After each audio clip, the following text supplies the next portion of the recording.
Warahmatullahi wabarakatuh. Nama saya Ki Wahyudi dari Farmasi 19A. Saya akan presentasi atau menjelaskan tentang sejarah farmasi. Saya akan menjelaskan tentang ilmu kefarmasian dan ruang lingkupnya, terus sejarah kefarmasian dan ketentuan umum dalam farmakope Indonesia. Sekarang ilmu farmasi dan ruang lingkupnya. Farmasi berasal dari bahasa Yunani, yaitu pharmakon, artinya obat atau racun, dan pope yang berarti membuat. Jadi ilmu farmasi adalah ilmu yang mempelajari tentang cara penyediaan obat-obat menjadi bentuk tertentu sehingga siap digunakan sebagai obat. Terus penyediaan obat di sini meliputi pengumpulan, terus yang kedua pengenalan, yang ketiga pengawetan, yang keempat pembakuan, yang kelima pembuatan. Menerangkan tentang ruang lingkup ilmu farmasi, masih daerah yang tadi sebelumnya. Ilmu farmasi tidak dapat berdiri sendiri tanpa kerjasama yang baik dengan cabang ilmu lain seperti fisika, kimia, biologi. Ilmu farmasinya dibagi menjadi tiga, yaitu farmakognosi, yang kedua farmakologi, yang ketiga gelenika. Saya akan menerangkan ketiga yang tadi itu. Farmakognosi adalah ilmu yang mempelajari tentang bagian tanaman atau hewan yang dapat digunakan sebagai obat alami. Terus yang kedua, farmakognosi adalah ilmu yang mempelajari interaksi obat dalam tubuh.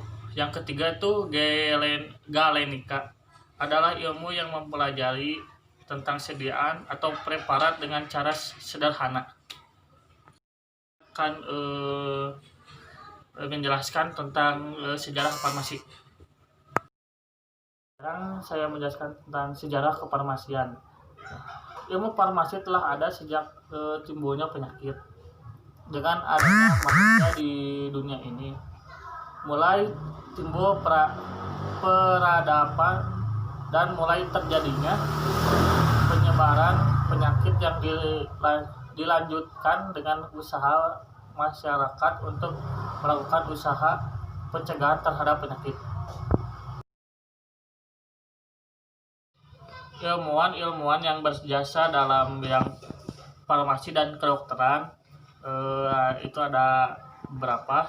Contohnya satu, Hippocrates 460 sampai 370 Masehi memperkenalkan dunia farmasi dan kedokteran secara ilmiah, disebut sebagai Bapak Ilmu Kedokteran. Yang kedua itu Dioscorides, orang pertama yang menggunakan tumbuh-tumbuhan sebagai ilmu farmasi. Terapan karya De Materia Medica. Yang ketiga itu ada Galen 130 sampai 200 sebelum Masehi memperkenalkan obat-obatan yang berasal dari alam, formula dan sediaan farmasi yang disebut farmasi gelenik.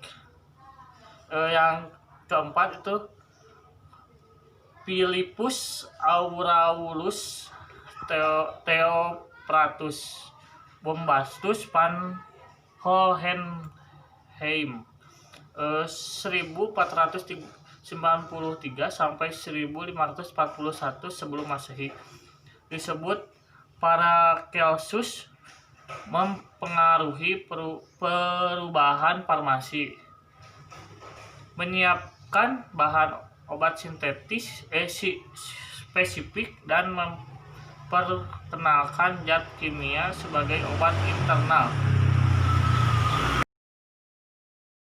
Saya akan menyebutkan beberapa buku panduan bagi farmasis. Ya, saya akan menjelaskan dulu.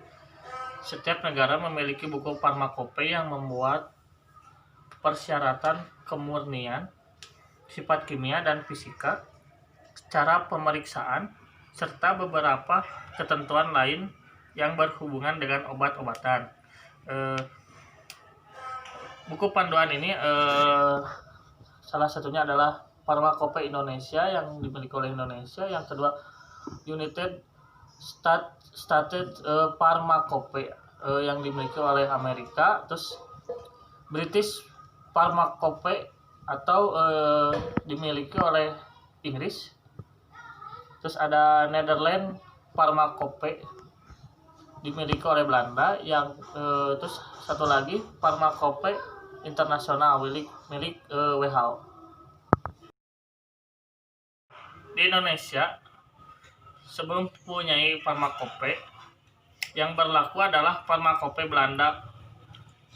Baru pada tahun 1962 pemerintah RI menerbitkan farmakope Indonesia edisi ke-1.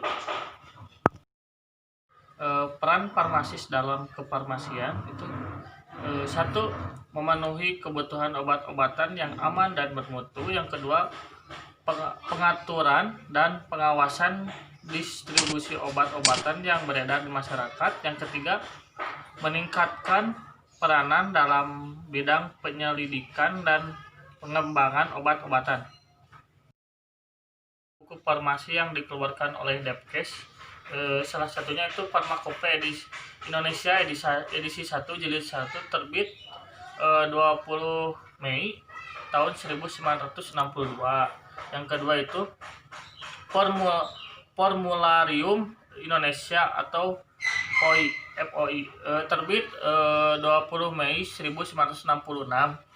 Yang ketiga itu Farmakope Indonesia edisi 2 terbit 1 April 1972. Terus yang keempat Ekstra Farmakope Indonesia terbit 1 April 1974. Terus seterusnya Formularium Nasional terbit 12 November 1978. Terus ada Farmakope Indonesia edisi 3 terbit 9 Oktober 1979. Yang terakhir adalah Farmakope Indonesia edisi 4 terbit 5 Desember 1995.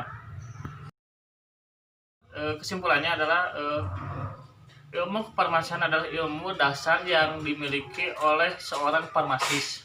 Terus ilmu farmasis tidak dapat berdiri sendiri, berkaitan dengan ilmu lain seperti fisika, kimia, dan biologi. Yang ketiga itu peranan farmasis dalam dunia kesehatan itu sangat vital gitu kan. Dia tahu distribusi obat-obatan, terus dia mampu untuk melihat itu penyakit-penyakit yang ada di Indonesia.